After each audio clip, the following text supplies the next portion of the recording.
Hi, Terry Bradshaw here at the Catamount Farm UVM Orchard in South Burlington, Vermont. We're at the late tight cluster stage, almost at the pink stage. It's April 29th, 2025.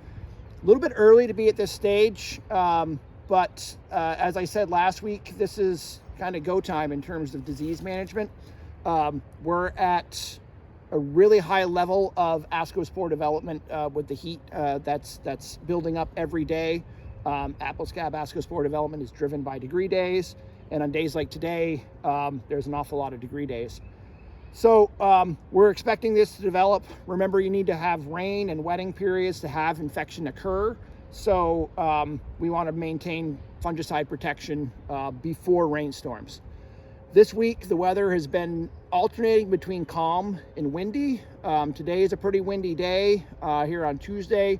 It's looking like the next really good window probably is Thursday, maybe Wednesday night into Thursday to get fungicide protection on.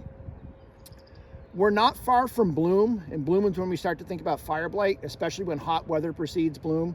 There's no real development yet on the fire blight models on NIWA. But it will be coming, and especially days like this that are going to be approaching 80, you'll start to see bacteria develop very fast. So we're starting to think about protecting our buds, whether it's with a foliar nutrient to just make them a little bit stronger. As I mentioned in last week's newsletter, zinc, boron, and nitrogen are common foliar fertilizers to put on this time of year. This is also time to think about putting on systemic acquired resistance promoters, something like Actigard or Regalia, some of the biocontrol products that are known to give the trees a little bit more defense against fire blight. We should be thinking about having some streptomycin on hand in case there is fire blight in bloom. We may see bloom on these trees depending on the weather.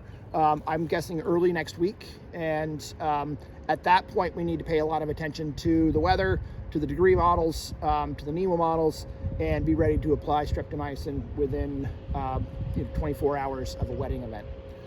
The other thing that it's important to do at this time is to start hanging pheromone traps. So we're recommending that growers hang 4 different types of pheromone traps. There are many other ones out there, but I think if you manage for these pests, you'll be managing for the majority of the lepidopteran, insect pests. We've been using these delta traps. A lot of folks would use the old wing style trap. Either one works fine. I like these because they're nice bright red. They stand out. You can easily see them in the orchard. They're easy to put together. You can see I'm just popping this thing. They last several seasons. This is a really thick corrugated plastic. And we'll put these, typically 1 pheromone baited trap per pest per block. Now the pheromones, this is a codling moth pheromone, CM on it. All these are from Great Lakes IPM, but there's other dealers. Gemplers is another place that carries them. This is specific to this moth, so you might be monitoring for 4 different types of moths, but there's a separate trap for each lure. And we change the lure once a month, so you've got multiple packs. We'll go through a couple of these packs in the orchard.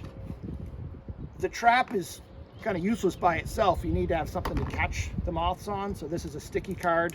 Comes from the same place you order the traps from, Great Lakes IPM or Gemplers or a number of other places. You slide it in there and you close it up. Now I did not bring my Sharpie with me, but I'll come back out here and I'll label this codling moth so I'll know which trap it is. I'll open this up. There's a little rubber septa in there that I can just shake in, and it will land on the sticky card in the trap. You can kind of see it buried in there. I'm up against the back. I don't know how well you can see it, but probably not. So it stays on the sticky trap, and then the main thing with codling moth, you want to mark the date that you hang this.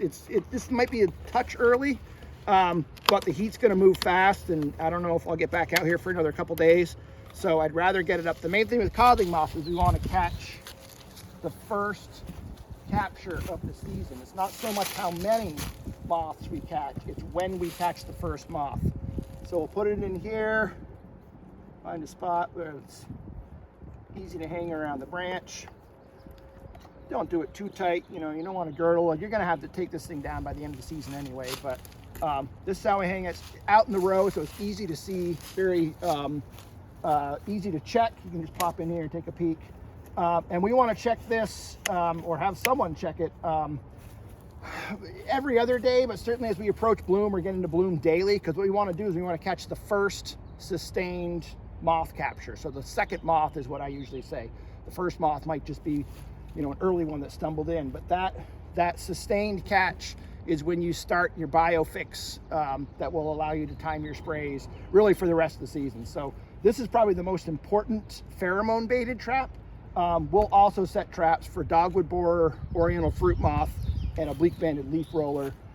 And most of those, except for oriental fruit moth, have models on NIWA that we can use to time the management of them. That's it for the orchard today. We'll see you next week. Thanks.